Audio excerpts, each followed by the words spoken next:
బండి సంజయ్ మాట్లాడుతున్నారు, లైవ్ చూద్దాం.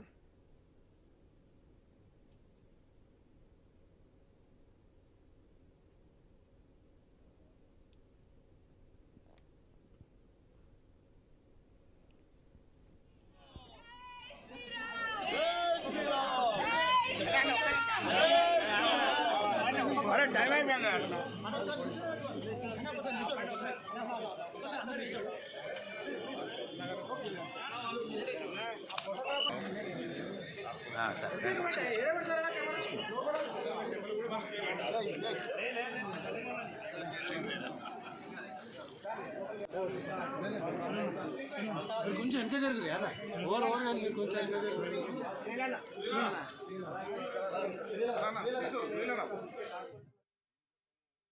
సంవత్సరాలుగా కరీంనగర్ ప్రజలు ఎదురుస్తున్నారు, భారతీయ జనతా పార్టీ ఎదురుస్తున్నది.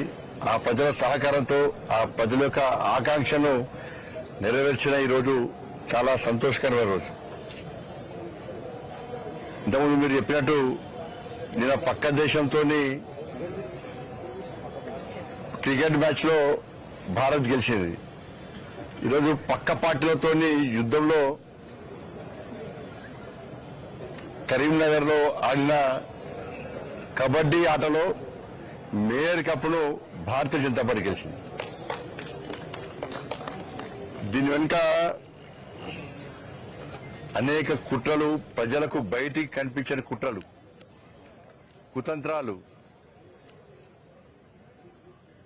అవి బయట చెప్పరానివన్నీ కూడా. కానీ ఎన్ని చేసినా కూడా ధర్మం వైపే, ప్రజాస్వామ్యమే ఎప్పుడు గెలుస్తుందన్న విషయం ఈరోజు స్పష్టమైంది. ఏదో దారిన భారతీయ జనతా పార్టీని రాకుండా చేయాలని చెప్పి ఈ ప్రజా తీర్పును పక్కకు పెట్టి కుట్రలతో గెలవాలని చెప్పి, అడ్డుకోవాలని చెప్పి ఎవరు ప్రయత్నం చేశారు. చాలా మంది ప్రయత్నం చేశారు. అన్ని పార్టీలు ఒకటేనాయి. Congress party, MIM party, BRS party అందరూ ఒకటే నడిచాడు. అధికార దుర్వినియోగం, మా చేతిలో అధికారం ఉంది, భారతీయ జనతా పార్టీకి 30 గెలిచినా, ఇండిపెండెంట్ సపోర్ట్ ఉన్నా కూడా ఏదో రకంగా మభ్యపెట్టి బెదిరించి కాకుండా చేస్తామని చెప్పి 2 రోజుల పాటు రాష్ట్ర ముఖ్యమంత్రి గారి దగ్గర నుంచి మంత్రుల వరకు, ఎమ్మెల్యేల వరకు కూడా అందరూ ఒకటే. ఈ పార్టీ ఆ పార్టీ అని కాకుండా భారతీయ జనతా పార్టీ తప్ప మిగతా పార్టీలన్నీ ఒకటై 2 రోజుల పాటు మమ్మల్ని ఏ విధంగా అడ్డుకునే ప్రయత్నం చేసిరో ఇలా తెలంగాణ రాష్ట్ర ప్రజలు చూశారు, కరీంనగర్ ప్రజలు చూశారు. కరీంనగర్ ప్రజల చర్చ ఒకటి, రేపు మేము గెలిపించినాం 30 మందిని భారతీయ జనతా పార్టీ అభ్యర్థులను గెలిపిస్తే ఇలా వాళ్లకు మేయర్ పదవి రాకుండా ఈ పార్టీలన్నీ కలిసి అడ్డుకుంటారని చూసి ప్రజలు ఆశ్చర్యపోయారు, విస్మయాన్ని వ్యక్తం చేశారు. గింత కుట్రలా, ఇంత కుతంత్రాలా? కానీ అందరూ ఒకటేరు, కానీ ఏం సాధించకపోయారు. చివరకు సాధించింది భారతీయ జనతా పార్టీ. దానికి కారణం లేదు, కేవలం భారతీయ జనతా పార్టీ బలపడుతుంది. భారతీయ జనతా పార్టీని కరీంనగర్లో రానియద్దు. ఈ కరీంనగర్లో భారతీయ జనతా పార్టీ మేయర్ అయితే రాబోయే రోజుల్లో తెలంగాణ రాష్ట్రంలో భారతీయ జనతా పార్టీ ప్రభుత్వం ఏర్పడడానికి ఒక సెంటర్ కాకపోతుందని చెప్పి ఈ పార్టీలు భయపడ్డాయి. చర్చించారు వాళ్ళందరూ కూడా. కరీంనగర్లో ప్రభుత్వం ఏర్పడాలన్నా ఇక్కడి నుంచే, ప్రభుత్వం పోవాలన్నా ఇక్కడి నుంచే గతంలో జరిగిన సంఘటనలు గుర్తుంచుకునే భారతీయ జనతా పార్టీ ఇక్కడ విజయం సాధించింది. కాబట్టి నెక్స్ట్ ఇది తెలంగాణ రాష్ట్రంలో భారతీయ జనతా ప్రభుత్వం ఏర్పడక పునాది అవుతుందని చెప్పి భయపడే వీళ్ళందరూ ధైర్యంగా ఎన్నికల్లో అడ్డుకోలేక, ప్రజలు తీర్పు ఇచ్చినప్పుడు కూడా దాన్ని పక్క పెట్టి ఈరోజు అడ్డుకునే ప్రయత్నం చేసినప్పుడు కూడా ఇలా 100% ఇలా భారతీయ జనతా పార్టీ గెలిచింది, ప్రజాస్వామ్యం గెలిచింది. మా మోడీ గారికి మాట ఇచ్చొచ్చినాం మేము, సార్ కరీంనగర్ కార్పొరేషన్ లో భారతీయ జనతా పార్టీ గెలిపిస్తాం సార్, మా అమిత్ షా గారికి మాట ఇచ్చేసినాం, మా నితిన్ నబీన్ గారికి మాట ఇచ్చొచ్చినాం. ఎట్టి బస్సులో కరీంనగర్ కార్పొరేషన్ లో గెలిపించి ఇలా భారతీయ జనతా పార్టీ దమ్మెందో చూపడతామని చెప్పి వారికి ఇచ్చిన మాట ప్రకారం అందరం కలిసి, ఏ ఒక్క వ్యక్తి కాదు, ఇలా ఇంతమంది భారతీయ జనతా పార్టీ సైనికులు గెలిచారు. వీళ్ళందరూ కూడా ప్రజల కోసం పనిచేశారు. భారతీయ జనతా పార్టీ మీద విశ్వాసం నమ్మకంతో ఇలా నిలబడ్డారు. ప్రజలకు ఒక భరోసా కల్పించారు. ప్రజలు మా మీద విశ్వాసం ఉంచి ఇలా ఇంతమందిని గెలిపించారు. 2005లో ఇదే కార్పొరేషన్లో కార్పొరేటర్ గెలిచిన తర్వాత ఆ రోజున్న ఆనందం, ఆ సంతోషం, ఆ ఉత్సాహం ఇప్పుడు అన్ని గుర్తొస్తున్నాయి. ఇప్పుడు కానీ అదే కార్పొరేషన్లో భారతీయ జనతా పార్టీ అభ్యర్థి మేయర్ గా ఇవాళ సాధించడం కూడా అంతకంటే ఎక్కువ సంతోషం, ఆనందాన్ని మాకు కలిగిస్తా ఉన్నది. ఇవాళ తెలంగాణ రాష్ట్రం ఏర్పడిన తర్వాత మొట్టమొదటి మేయర్ ఇవాళ కొలగాని శ్రీనివాస్ గారు, మొట్టమొదటి డిప్యూటీ మేయర్ సునీల్ రావు గారు. అది కరీంనగర్కి అవకాశం దక్కింది. కానీ ఇంతమంది సైనికులు ఇవాళ ప్రజల ఆశీర్వాదం గెలిచారు. వీళ్ళందరూ కూడా ఒక కమిట్మెంట్ తో ఉన్నారు, ఒక ప్రణాళికతో తయారీ సిద్ధంగా ఉన్నారు. ఎట్టి బస్సులో కరీంనగర్ అభివృద్ధి చేయాలని చెప్పి ఒక లక్ష్యంతో వీళ్ళందరూ వచ్చారు తప్ప ఏ రాజకీయ అపేక్షతోనో డబ్బులు సంపాదించుకోవాలని చెప్పి ఆలోచనతో ఇవ్వలేరు. ఇలా ఇలాంటి అవినీతికి ఆస్కారం ఇవ్వకుండా, ఇలాంటి ఆరోపణలకు ఆస్కారం ఇవ్వకుండా కరీంనగర్ కార్పొరేషన్ అభివృద్ధి చేయాలనే లక్ష్యంతో మాత్రమే ఎన్నికల బరిలోకి దిగినాం. ఇలా ప్రజలు ఆశీర్వదించారు, సక్సెస్ అయినాం. నేను మళ్ళీ చెప్తున్నా, ఈ ఎన్నికల వరకు మాత్రమే రాజకీయాలు. ఎన్నికల తర్వాత రాజకీయాలను తగ్గించి అభివృద్ధి ఎజెండాగా ముందుకు సాగాల్సిన అవసరం ఉంది. అన్ని పార్టీలు కలిసి రావాల్సిన అవసరం ఉంది. రాష్ట్ర ప్రభుత్వం నిధులు ఇవ్వాల్సిందే, కేంద్రం నుంచి నిధులు మేము తీసుకొని రావాల్సిందే. మన స్మార్ట్ సిటీ అభివృద్ధి అనేది కేంద్ర ప్రభుత్వ నిధులతో ఉన్న విషయాన్ని ప్రజలు గమనించారు. ఇవాళ సరే, గతంలో చాలా మంది అనేక రకాలుగా మేం తెస్తాం రాష్ట్ర ప్రభుత్వం చాలా మంది చెప్పుకునేదాళ్ళు. కానీ ప్రజలు లేట్ అయినా కూడా లేటెస్ట్ గా తీర్పిచ్చి పూర్తి మెజార్టీ ఇచ్చి ఇలా మమ్మల్ని గెలిపించారు.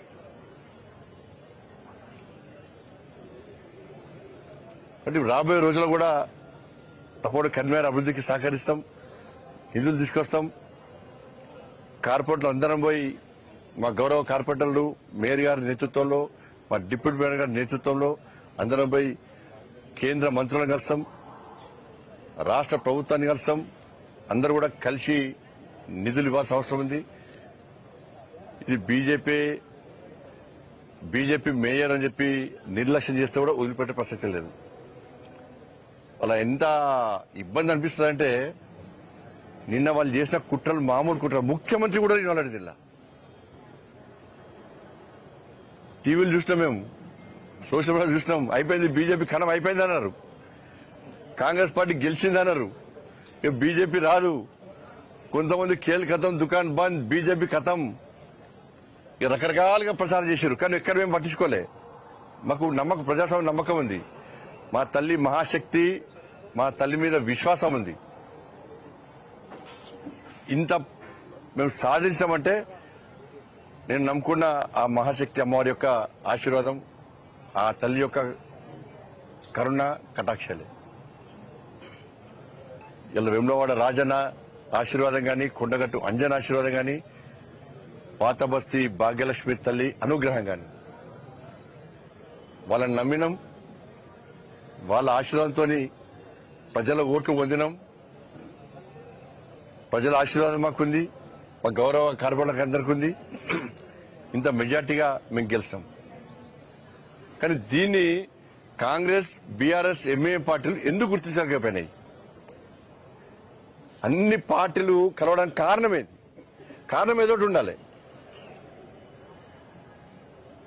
స్పష్టం చేయాల్సిన అవసరం ఉంది. మీరు అందరు కలిసి మీరు సాధించింది ఏంది? బయటికి వచ్చి ఊకదంపుడు ఉపన్యాసాలు ఇచ్చి ప్రజాస్వామ్యాన్ని కాపాడాలి, రాజ్యాంగాన్ని చేతిలో పట్టుకొని తిరిగే కాంగ్రెస్ పార్టీ పార్లమెంటు వేదిక గాని బహిరంగ సభల్లో రాజ్యాంగ బుక్కును పట్టుకొని తిరిగే కాంగ్రెస్ పార్టీ 35 మంది అలా మాకు మద్దతిస్తే బలవంతంగా నెత్తుకపోయి కుట్రలు చేసి ఫామ్ హౌస్ లో వేదికగా, హోటల్లో వేదికగా మీరు అందరు కలిసి కుట్రలు చేయడానికి కారణం మీద ఒక కారణం చెప్పండి. మీరు ఎవరి మీద కోపం మీకు? ఎవరి మీద కోపం మీకు? మీరు గెలిచింది 14 సీట్లు, మీరు గెలిచింది 14 సీట్లు. ఈ బడబాయి చోటబాయి గెలిచింది 3 సీట్లు, 3 సీట్లు. బీఆర్ఎస్ పార్టీ గెలిచింది 10 సీట్లు. మీ అన్ని కలిసినా 9. మీరు అన్ని కలిసినా కూడా ఇలా మ్యాజిక్ ఫిగర్ దాటలేదు. మరి దేన్ని నమ్ముకొని మీరు మమ్మల్ని రాకుండా అడుకునే ప్రయత్నం చేశారు? నిధులు ఇవ్వలేదా కరీంనగర్కు? కరీంనగర్ స్మార్ట్ సిటీ కాలేదా? కరీంనగర్ అభివృద్ధి చెందలేదా?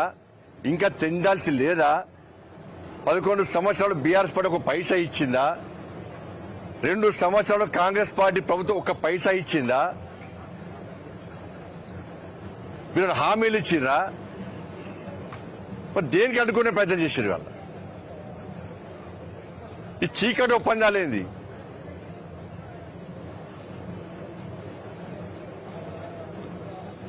ఏం కారణం లేదు. చెప్పి రావద్దు. ఇప్పుడు ఆట మొదలైంది. ఇప్పుడు ఆట మీరు స్టార్ట్ చేశారు. ఎన్నికల ముందు ఆట మీరు స్టార్ట్ చేశారు. ఆటకు ముగింపు మేమిచ్చినాం. ఇలా కప్పు గెలిచి మేము ముగింపించినాం. బీజేపీని అడ్డుకునే దమ్ము మీకు లేదు. మీ కుట్రలు చేస్తే, మీ కుతంత్రాలు చేస్తే తెలంగాణ రాష్ట్రంలో యుద్ధం స్టార్ట్ చేసినాం. ఆ యుద్ధం కరీంనగర్ స్టార్ట్ అయింది. కాంగ్రెస్ పార్టీకి నేను చెప్తున్నా, ఇలా ఛాలెంజ్ చేస్తున్నా, మీకు ఎక్కడికక్కడ మీ మెడల్ వాస్తాం. మీరు ఇచ్చిన 6 గ్యారెంటీలు అమలు చేయాల్సిందే. రామచంద్రరావు గారి నేతృత్వంలో ఈ తెలంగాణ రాష్ట్రంలో మేము చేసే యుద్ధానికి దమ్ముంటే మీరు తట్టుకునే కెపాసిటీ దమ్ముంటే మీరు తట్టుకోండి. మీరు కరీంనగర్లో గెలికిరు మమ్మల్ని. కరీంనగర్ లో రాకుండా 3 పార్టీలు, అన్ని పార్టీలు కలిసి మీరు అడ్డుకున్నారు. మీరు అందరూ ఒక్కటైన విషయం స్పష్టమైంది. ఇప్పుడు స్టార్ట్ అయింది ఆట. మళ్ళా కొత్త ఆట మళ్ళా స్టార్ట్ అయింది. ఇస్తాం, దాన్ని కూడా పక్కా ఇస్తాం. మేము పక్కా ముగింపిస్తాం. మేము మిమ్మల్ని వదిలిపెట్టే ప్రసక్తి లేదు. మేము ఏదో రెచ్చిపోయి చెప్తున్నాం. నిన్న మీరు చేసే కుట్రలను చూసి బాధపడి మేము ఎక్కడ భయపడలే. కాంగ్రెస్ వాళ్ళు, బీఆర్ఎస్ వాళ్ళు, ఎంఏ పార్టీలు చూసి నవ్వుకున్నాం. మేము మా క్యాంపులో అందరం నవ్వుకున్నాం. మేము వీళ్ళు గింత పిచ్చోళ్ళ 40 సంవత్సరాలు, గిన్ని సంవత్సరాలు దేశాన్ని పాలించిన కాంగ్రెస్ పార్టీ ఏం ప్లాన్ లేకుండా, అవగాహన లేకుండా ఎట్లా వస్తుంది అనుకున్నారు? బయట పోతే బీఆర్ఎస్ పార్టీ, కాంగ్రెస్ పార్టీ వేరంటారు. కానీ బీఆర్ఎస్ పార్టీ కార్పొరేటర్కు నేను అభినందన తెలుపుతున్నాను. నాయకులందరూ ఒకటారు. నాయకులందరూ ఒకటై బీజేపీని అడుగునే ప్రయత్నం చేశారు. కానీ బీఆర్ఎస్ పార్టీ కార్పొరేటర్ కొంతమంది ప్రసక్తి లేదు. భారతీయ జనతా పార్టీ 30 సీట్లు గెలిచింది. వాళ్ళకు స్వతంత్ర అభ్యర్థులు వారికి మద్దతు ఇస్తున్నారు. వాళ్ళకు 35 సీట్లు ఆల్రెడీ మ్యాజిక్ ఫిగర్ వచ్చేసింది. ప్రజలు చులుగానే చూస్తారు. కరీంనగర్ లో భారతీయ జనతా పార్టీకి ప్రజల ఆశీర్వాదం ఉంది. మనం ఈ కుట్రలు చేయొద్దు అని చెప్పి బీఆర్ఎస్ పార్టీ కార్పొరేటర్లు ఇవాళ అడ్డుకున్న విషయం వాస్తవం. బుద్ధుండాల కాంగ్రెస్ పార్టీ, బీఆర్ఎస్ పార్టీ నాయకులు సిగ్గుండాల మీకు. గిదా మీ కుట్రలు మీది. బయటకు వచ్చి నీతులు వాడతారు మీరు. ఏం చేసి ముఖ్యమంత్రి వ్యక్తి ఇవాళ ఇన్వాల్వ్, ముఖ్యమంత్రి ఏం చేసి ముఖ్య సమాధానం చెప్పండి. ముఖ్యమంత్రి గారు రాత్రి మొగలు 2 రోజులు నిద్రాలు మాని ఇక లియోనియా వేదికగా కుట్రలే కుట్రలు అయిపోయింది. వీళ్ళొచ్చిరు, వాళ్ళొచ్చిరు, వీళ్ళ మడకపోయినాం, వాళ్ళ మడకను కిడ్నాప్, రైట్, వీట్, సోషల్ మీడియాలో మొత్తం రాయించుకున్నారు. ఏమైంది ఇవాళ? ఏం సాధించారు? ఇంతమంది ముఖ్యమంత్రి, 5 మంత్రులు, ఎమ్మెల్యేలు, బీఆర్ఎస్ పార్టీ అగ్రనాయకత్వం, ఎంఐఎం పార్టీ. ఒక్క బండి సంజయ్ అడుకోలేకపోయారు. ఒక బండి సంజయ్ని అడుకోలేకపోయారు. ఒక భారతీయ జనతా పార్టీ మా సైనికులను అడుకోలేకపోయారు. వీళ్ళెవ్వరు పైసలు పెట్టి గెలవలే. వీళ్ళందరూ నెల రోజుల నుంచి గత 2 సంవత్సరాల నుంచి ఒక్కొక్కరు ఇళ్లలో తిరిగి ప్రజలకు విశ్వాసం కలిగించి ప్రజల ఆశీర్వాదం గెలిచిరు. అందరూ కూడా చెప్పాలా, ముఖ్యమంత్రి గారు చెప్పాలి ఏం సాధించారు. ముఖ్యమంత్రి గారు చెప్పాలి. ఇవాళ చెప్పుడు కన్వీనర్కి ఎన్ని నిధులు ఇచ్చారు మీరు? ఇలా నిధులు ఇయ్యారా? ప్రజలు మీరు ఆశీర్వాదం గెలిచి అడ్డుకుంటారా? మళ్ళీ దీనికి ఏం చెప్తారు? మీరు కలవలేదని చెప్పండి, నేను ప్రూవ్ చేస్తా. మీరు కలవలేదు, మాకు సంబంధం లేదని చెప్పండి, నేను ప్రూవ్ చేస్తా.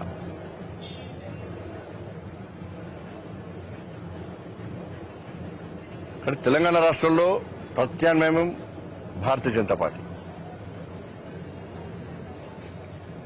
వాళ్ళ రాష్ట్ర పార్టీ రామచంద్ర గారు ఫోన్ చేసి, సంజయ్ నీ వెనక నేనున్నా, నువ్వు ముందు పో అని చెప్పి నాకు సపోర్ట్ చేసింది. నాకు మా కిషన్ గారు క్యాంపుకి వచ్చి ఇదే అగ్రెసివ్గా పో, నీ వెనక నేనున్నా అని చెప్పన్నాడు. డాక్టర్ లక్ష్మణ్ గారు ఫోన్ చేసి దూకుడు వెంచుడు, నీ వెనక రాష్ట్ర పార్టీ ఉందని చెప్పన్నారు. మన నితిన్ నవీన్ గారు ఫోన్ చేసి ప్రజాస్వామ్యబద్ధంగా మన ఎన్నికలు గెలవాలి, ప్రజల తీర్పు కోరండి, మీరు మీకండగా జాతీయ పార్టీ ఉందని చెప్పి మా జాతీయ అధ్యక్షులు నితిన్ నవీన్ గారు ఫోన్ చేసి ఎప్పటికప్పుడు సమాచారం సేకరిస్తూ మాకు విశ్వాసం కల్పిస్తూ మాకు ధైర్యం చెప్తూ మనం ప్రోత్సహించే ప్రయత్నం చేసిన మా జాతీయ అధ్యక్షులు నితిన్ నవీన్ గారు. ఈ సందర్భంగా మా రాష్ట్ర అధ్యక్షులు రామచంద్ర గారికి నిజంగా ప్రత్యేక అభినందనలు. వారు చేయని సహాయం లేదు. అన్ని రకాలుగా నాకు కానీ మా కార్పొరేటర్ అభ్యర్థులకు నాయకులకు అందరూ కూడా నేను రాష్ట్ర అధ్యక్షుడిగా ఉన్నప్పుడు కూడా ఈ స్థాయిలో ప్రోత్సహించలేక అప్పుడు అదే ఎక్కువ నేను. కానీ రామచంద్ర గారికి దానికి 2 నిధులు వీళ్ళ మనం ప్రోత్సహించే ప్రయత్నం చేశాడు, మమ్మల్ని ఆదుకునే ప్రయత్నం చేశాడు. నిజంగా హ్యాట్స్ ఆఫ్. నితిన్ నవీన్ గారు కానీ వాళ్ళకి చాలా అభినందనలు, కృతజ్ఞతలు వారికి. ముఖ్యంగా ఇవాళ స్మార్ట్ సిటీ ప్రకటించి ఈ గెలుపుకు ప్రధాన కారకుడు మాకు మా ప్రియతమ నేత, మన ఆరాధ్య దైవం మన నరేంద్ర మోడీ గారికి నిజంగా కరీంనగర్ ప్రజల తరఫున వారికి 2 చేతులు జోడించి వాళ్ళ మొక్కుతున్నారు. అదేవిధంగా మా అమిత్ షా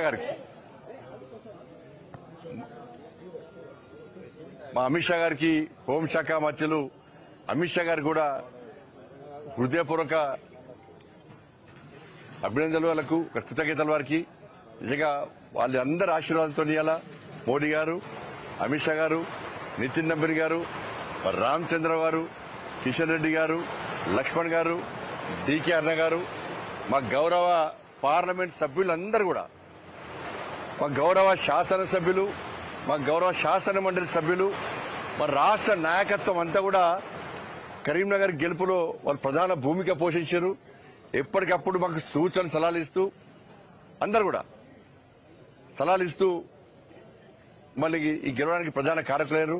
ఇతర మండలాల నుంచి, ఇతర జిల్లాల నుంచి కూడా కార్యకర్తలు కష్టపడి పనిచేశారు. మా గెలుపు కోసం వాళ్ళు ప్రయత్నం చేశారు. వీటన్నిటికీ ముఖ్యంగా కరీంనగర్ ప్రజలు ఇవాళ మమ్మల్ని ఆశీర్వదించారు. వారందరూ కూడా హృదయపూర్వక ధన్యవాదాలు తెలియజేస్తూ తప్పకుండా కరీంనగర్ అభివృద్ధికి కట్టుబడి ఉన్నాం. రాజకీయాలకు అతీతంగా ఈ కరీంనగర్ అభివృద్ధి లక్ష్యంగా మేము ముందుకు పోతాం. ప్రతి విమర్శలు కాకుండా రాజకీయ ఎజెండా పక్కబెట్టి అభివృద్ధి లక్ష్యంగా మేము ముందుకు పోతాం. దాంతోపాటు సహకరించినటువంటి మీడియా మిత్రులకు, ఈ ఎన్నికల్లో భాగస్వామ్యమై కష్టపడి పనిచేసినటువంటి అన్ని శాఖల సిబ్బంది, పోలీస్ సిబ్బంది అందరు కూడా, ప్రతి ఒక్కరు కూడా భారతీయ జనతా పార్టీ తరఫున హృదయపూర్వక కృతజ్ఞతలు. అంటే ఇప్పుడు కాంగ్రెస్ పార్టీ టీఆర్ఎస్ బయటకు రావడం వెనుక బీజేపీ పాత్ర కాంగ్రెస్ నుంచి బీఆర్ఎస్ బయటకు వచ్చి వాళ్ళ తటస్థంగా వ్యవహరించడం పట్ల బీజేపీ ఏం పాత్ర పోషిస్తుంది? నేను చెప్తున్నా కదా, కార్పొరేటర్లు వాస్తవాలు గ్రహించారు, కానీ వాళ్ళ ఆది నాయకత్వం గ్రహించలేకపోయింది. బీజేపీని అడ్డుకోవడానికి కాంగ్రెస్ పార్టీతో కుమ్మక్కే ప్రయత్నం చేసింది, కుట్రలు చేసింది. కానీ గ్రౌండ్ ఏందని తెలుసు కార్పొరేటర్లకు, ఎందుకంటే గ్రౌండ్ తిరిగేది కార్పొరేటర్లు. ప్రజలు స్థానికంగా కరీంనగర్లో ప్రజలు ఏమనుకుంటున్నారు, ప్రజల ఆలోచన ఏంది, ప్రజల ఆశీర్వాదం ఎవరికి ఉందని చెప్పి వాళ్ళు గ్రహించారు. కాబట్టి మనం చేయడం తప్పు అని చెప్పి ఇలా బీఆర్ఎస్ పార్టీ కార్పొరేటర్లు నిలదీశారు వాళ్ళు. మీరు అలా అంటున్నారు, కానీ కొన్ని మున్సిపాలిటీల్లో కాంగ్రెస్ బీఆర్ఎస్ రెండు కలిసి జట్టు కట్టి ఇప్పుడు చైర్మన్ వైస్ చైర్మన్ పంచుకున్నారు. ప్రజలు ఒకటే, నన్ను చెప్తున్నది ఇద్దరు ఒకటే. కానీ ఇక్కడ సక్సెస్, ఇక్కడ బీఆర్ఎస్ కార్పొరేటర్ గొప్పతనం అంటున్నాను నేను. బీఆర్ఎస్ కార్పొరేటర్ కొంతమంది గొప్పతనం అంటున్నాను నేను.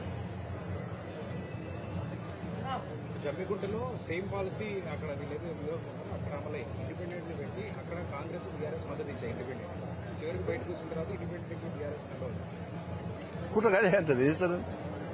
మేము రాజకీయాలు చేస్తామని చెప్పి ఒక మంత్రి స్పష్టంగా చెప్పడం జరిగింది, ప్రకటన చేయడం జరిగింది.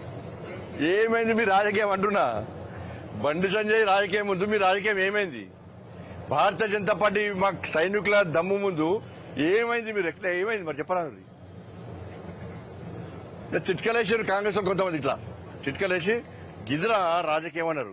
నేను అంటున్నా రాజకీయం అంటే గిదని నేను అంటున్నా. ఇవాళ రాజకీయం అంటే గిదని నేను అంటున్నా. అంటే బీఆర్ఎస్ డ్రాప్ అవడం వల్ల మీకు ప్లస్ అయింది తప్ప మీరు పోషించిన పాత్ర మీకు వచ్చి 34 కదా, మ్యాజిక్ ఫిగర్ రాలేదు కదా. బీఆర్ఎస్ పార్టీ పోటీ చేయలే కదా, బీఆర్ఎస్ పార్టీ పోటీ చేయలే కదా. కాంగ్రెస్ పార్టీ పోటీ చేసింది, కాంగ్రెస్ పార్టీకి ఎంఐఎం పార్టీ మద్దతు ఇచ్చింది. గెలిచింది ఎవరు? వరుస విజయాలతో కరీంనగర్లో రెండోసారి మీకు ఎంపీగా స్థానం ఇచ్చిన తర్వాత 2 ఎమ్మెల్సీలు ఇచ్చిన ఇప్పుడు మేయర్ ఇచ్చింది. ఇప్పుడు కరీంనగర్ కేంద్రంగా బీజేపీ తెలంగాణ రాష్ట్రంలో మీరు ఏ విధంగా ఉండదు? కరీంనగర్ ఈ ప్రాంతం అనేది ఫస్ట్ కూడా బీజేపీకి అనుకూలమైన వాతావరణం. బీజేపీ మీద నరేంద్ర మోడీ గారి మీద విశ్వాసం, నమ్మకం ప్రజలకు ఎక్కువ. గతంలో విద్యాసాగర్ గారు 2 సార్లు ఇక్కడ ఎంపీగా గెలిచారు. ఇక్కడ మొన్న ఎమ్మెల్సీలు 2 గెలిచాం. నేను 2 సార్ల ఎంపీ గెలిచిన, ఇప్పుడు మేయర్ కూడా గెలిచాం. కానీ ప్రజల విశ్వాసం, నమ్మకం ఇవాళ మా మీద ఉంది కాబట్టి ఇంకా ఇదే ఉత్సాహంతో ఇంకా దూకుడుగా పనిచేస్తాం, అగ్రెసివ్ గా పనిచేస్తాం. కార్పొరేషన్లో అవినీతి జరిగిందని చాలాసార్లు మీరు విమర్శించారు. ఇప్పుడు అవినీతి మీద మీరు ఏ రకమైన చర్య తీసుకోవాలి? పక్కా ఇప్పుడు